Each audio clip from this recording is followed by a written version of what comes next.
Major recent wildfires present a heightened threat to surrounding valley neighborhoods in the form of flooding.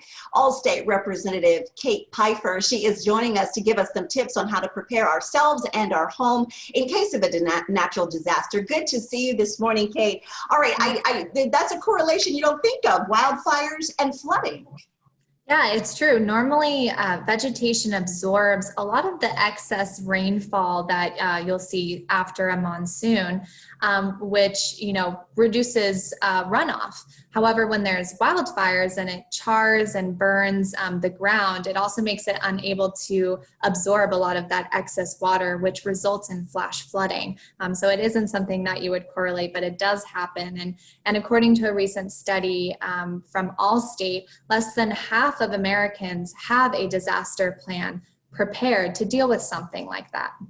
And you say there at Allstate, you guys give a list for Arizonans to follow and some tips to follow to keep themselves and their belongings safe. And you say number one, keep digital records of your belongings. Yes, this is really important. If you're an Allstate customer, you can download the Allstate mobile app, and there is something called Digital Locker within that app that you can use to take photos of all of your belongings so that you can have a digital record. And if you're not an Allstate customer, you can do the same thing with your phone. Just take pictures of all of your belongings in your house, put them in a special folder on your computer, and back them up to the cloud. And this is important so that, should you ever have to file a claim, it's so much easier to go to your digital record than trying to remember all of the things that you own. Absolutely. When those emotions kick in and you're in an emergency situation, your recall is not always the best. You say number two, take some time to build a disaster kit.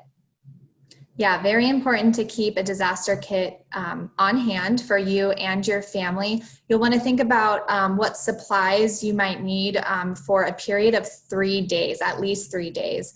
So, if you're without electricity, you might need emergency blankets, a poncho, flashlights, enough water and food for 3 days, and don't forget about your pets as well. Absolutely. Can't forget about our fur babies for sure. Number three, you say create a household emergency evacuation plan. I like this one.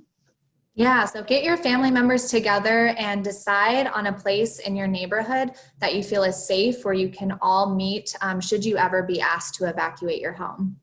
And you say number four, understand your insurance coverage. And most people think, oh yeah, I've got insurance, but you don't always know what's in it.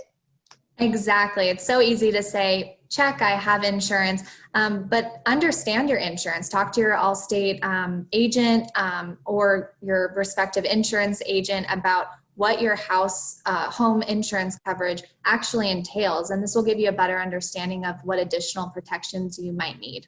Yeah, those are easy to implement tips for sure. What does Allstate recommend we as Arizonans do and need to know following a major storm? You should definitely be aware of scammers, people who come to your door to prepare damage, and you say, wow, the price and time frame seems great, but it might be too good to be true. So, it's not uncommon for valley roofing companies and other repair companies to be backlogged with repairs following a major storm. So really try to avoid the temptation of a quick fix. Yes, unfortunately, emergency situations bring out the best and sometimes the worst in people. Thank you so much.